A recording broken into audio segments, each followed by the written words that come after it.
Hi, welcome to the Daily. My name is Brendan Malone. I was reading an article yesterday about some new research that's come out in England about what they're calling the crisis of friendlessness within masculinity.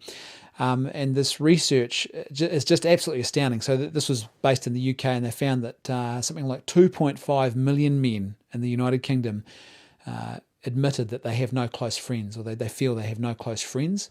And apparently the research found that the risk of being friendless tripled once you got into middle age years. So this is a very serious issue, and it's interesting. The person who had posted the article, and which had obviously prompted me to read it, had posed this question. It's, what can we do about this problem? What are some solutions? And it was interesting to see how that conversation went. I'd imagine a lot of people are looking at that question and they're thinking, okay, well, we can get men to hang out together more, and maybe they can play sport, and maybe they can join a club together, or they can go hunting, or they can go drinking with their mates, or they can go to church together, whatever it might be. If we get men to hang out, then or make it easier for men to hang out, then somehow that'll resolve the issue.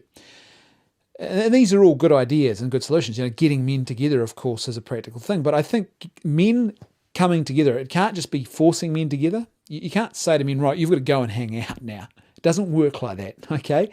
As much as I think our wives and the ladies in our lives would like it to, it doesn't work like that. As men, we have to arrive at these decisions by ourselves, and we have to actually own them, because otherwise they just don't last, and they really don't have the meaningfulness that really connects and draws us into that decision or commitment properly as a man. So before you address that issue of, I guess, the practical things you can do together as men, you have to, I think, address the underlying issue. And I would argue that the underlying issue here is a lack of humility. And what I mean by that is that we have a pop culture that for many, many decades now has been encouraging men to live a very individualistic, self-centered, self-referential life.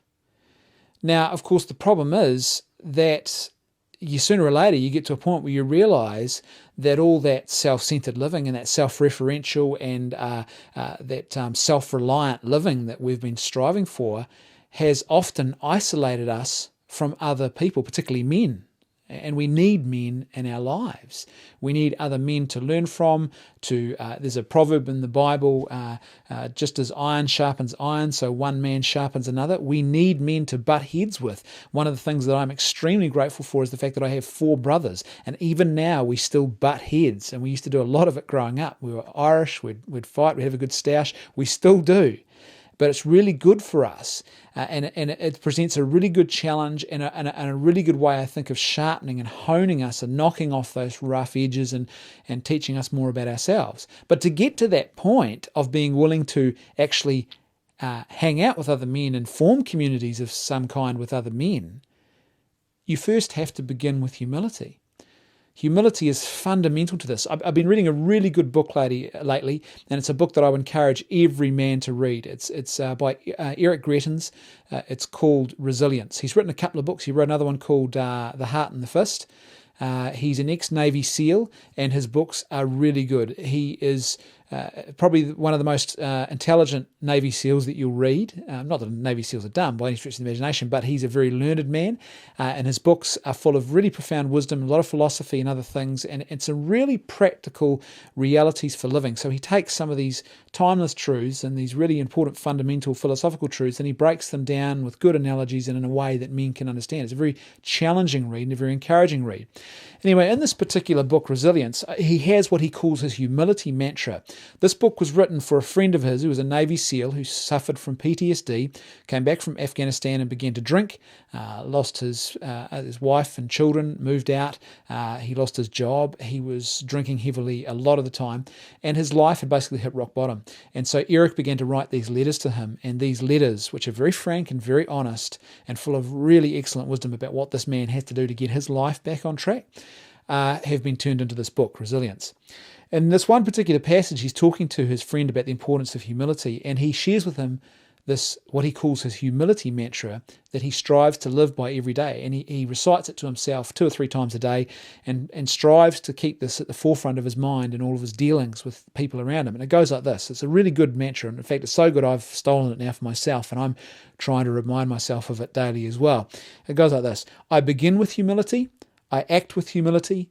I end with humility. Humility leads to clarity. Humility leads to an open mind and a forgiving heart.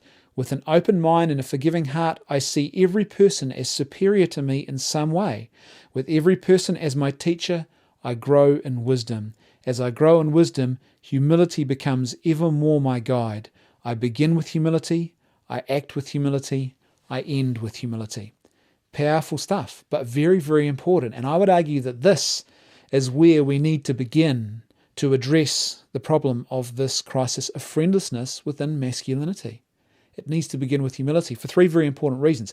First of all, when we have humility, humility is the thing that allows us to see that we can't do this on our own, and we're not meant to do this on our own.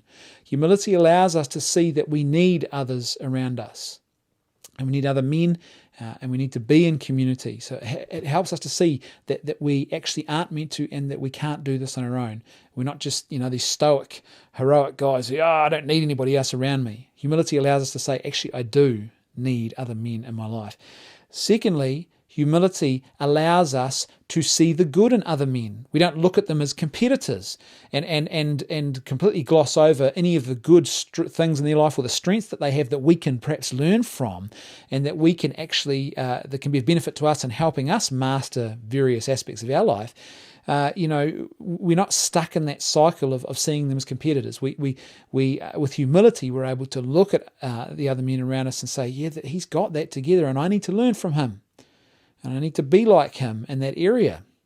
And remember, no man's going to have it all together. No man is perfect in every area. That's okay. There's going to be many different models that you have in your life of different men who are going to have different strengths and different weaknesses, and you're going to learn from those things, okay?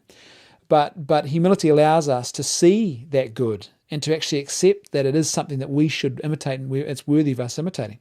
And thirdly, and really quite importantly, probably most importantly of all, humility actually motivates us not just to realize that we can't do this on our own and to realize that other men have good qualities, but humility actually motivates us to get out there and start doing this stuff, to actually go out of our way, to put aside our pride, to swallow our pride, or whatever it is that we need to deal with, so that we actually go out of our way to begin to form and seek out those communities that we need around us as men.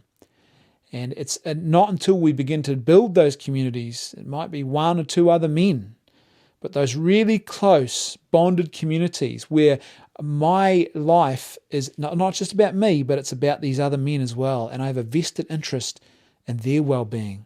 It's not just what I can get out of it, but it's a genuine commitment of virtue to these other men. What can I do to seek their good?